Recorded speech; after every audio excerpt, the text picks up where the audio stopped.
Programme کی ضرورت ہے نہ پلان کی ضرورت ہے، بلکہ اسی دیے ہوئے پلان کو عملی شکل دینے کی ضرورت ہے،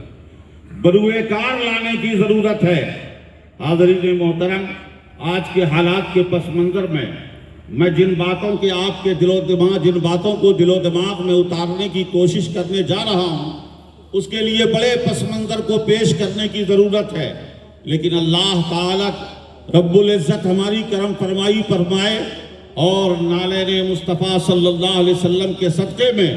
مجھے ایسی توفیق ملے کہ میں ان باتوں کو آپ کے دلوں میں صحیح طور پہ اتار سکوں۔ میرے پیارے، آئیے میں آگے بڑھنے سے پہلے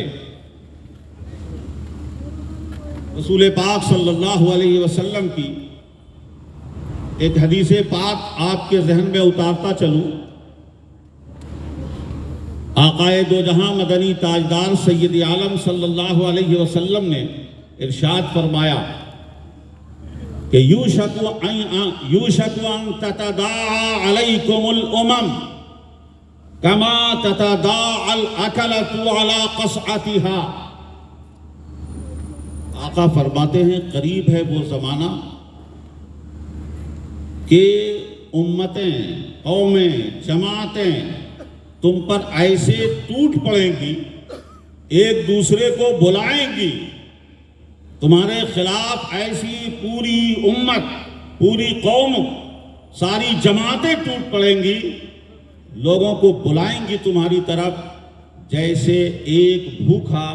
اپنے پیالے کی طرف سارے بھوکوں کو بلاتا ہے۔ یہ وہ زمانہ آئے گا۔ میری آقا نے ارشاد فرمایا تھا کہ قومیں تم پہ ٹوٹ پڑیں گی۔ کیا کسی باشعور کو بتانے کی ضرورت ہے کہ عراق کی زمین پر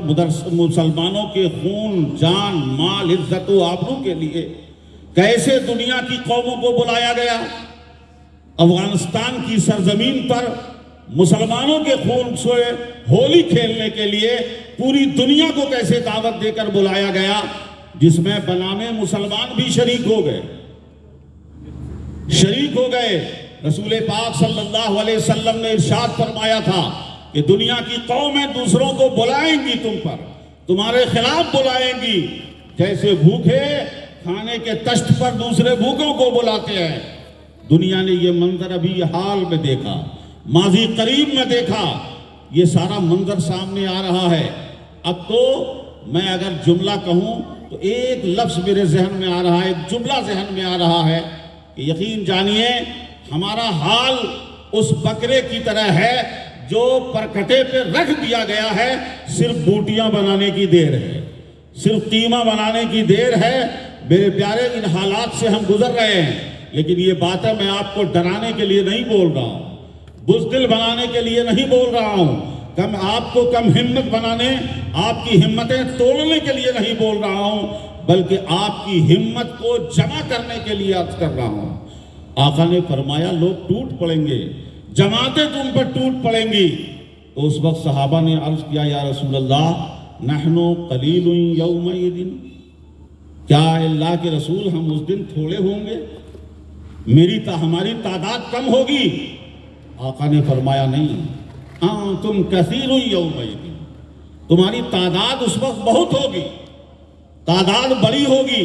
وَلَكِنَّكُمْ غُثَاءٌ كَغُثَاءِ السَّيْلِ، لیکن تم سیلاب میں آئے ہوئے وہ کچرے اور جھاگ کی طرح ہو جاؤ گے۔ تمہاری حالت، تم وہ مرد نہیں رہو گے جو کبھی رن میں دشمن کے دلوں پہ ہیبت ڈال دیتے تھے، تمہاری حالت وہ نہیں رہے گی۔ تم ایک سیلاب میں بہہ کر آنے والے جھاگ کچرے کی طرح ہو جاؤ گے، جسے انگلیوں سے ہلا دیا جائے تو بکھر جاتے ہیں، جسے ذرا سی پھونک مار دی جائے تو ہل جاتے ہیں، بکھر جاتے ہیں۔ تمہاری حالت ایسی ہو جائے گی۔ میرے پیارے، آگے آقا نے ارشاد فرمایا دشمن کے دلوں سے تمہارا رعب، تمہاری ہیبت، تمہارا خوف نکال دیا جائے گا، اور تمہارے دلوں میں کمزوری اور وہن ڈال دیا جائے گا، تمہارے اندر وہن اور کمزوری آ جائے گی۔ میرے پیارے،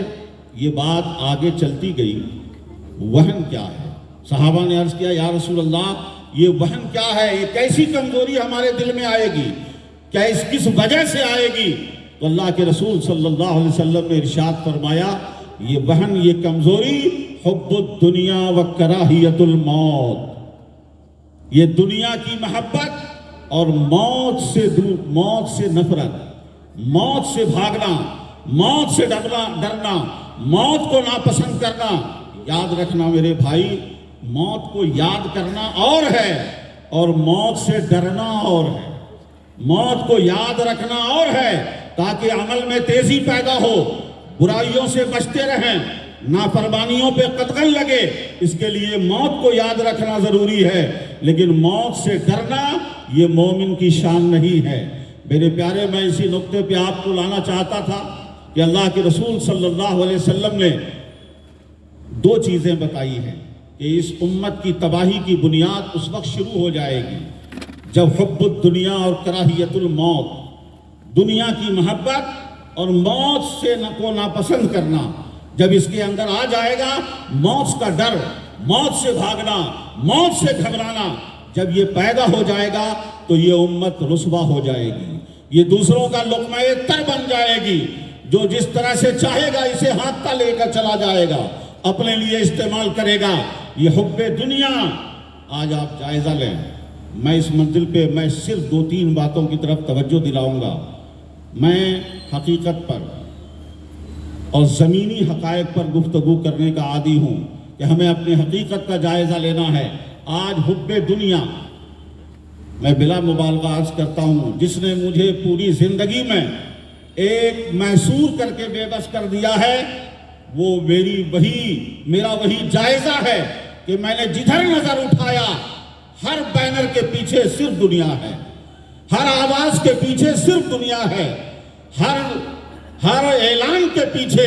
دنیا ہی دنیا نظر آ رہی ہے کہ ہر ایک کا معاملہ دنیا سے لپٹا ہوا ہے،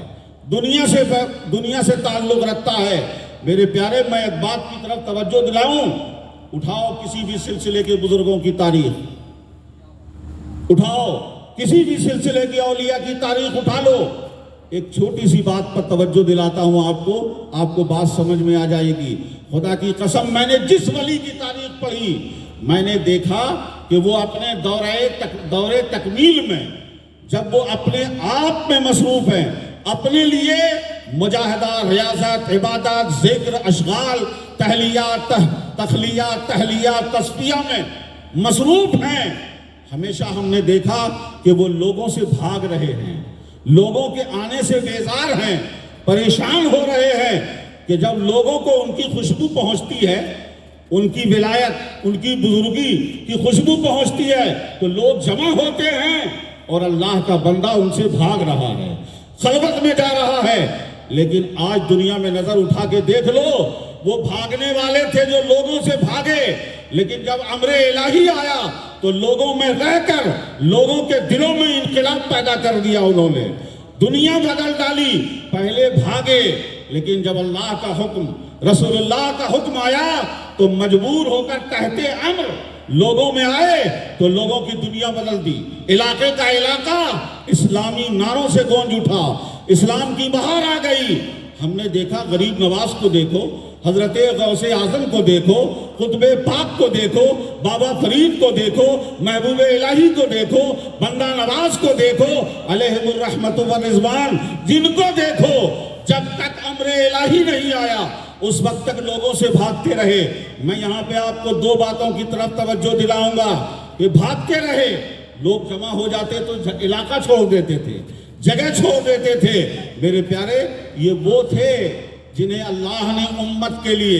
امت کے میں انقلاب پیدا کرنے کے لیے پیدا کیا تھا، بھیجا تھا۔ وہ لوگوں سے بھاگ رہے تھے، لیکن آج کا دور یہ ہے کہ ہر ایک یہ چاہتا ہے کہ لوگوں کی کنڈلی ہمارے پاس لگی رہے، لوگ زیادہ سے زیادہ ہمارے پاس آئیں، لوگ ہمارے قریب ہو جائیں، ہمارا سرکل بن جائے، ہمارا کیڈر بڑا ہو جائے۔ کیڈر کی جنگ ہے،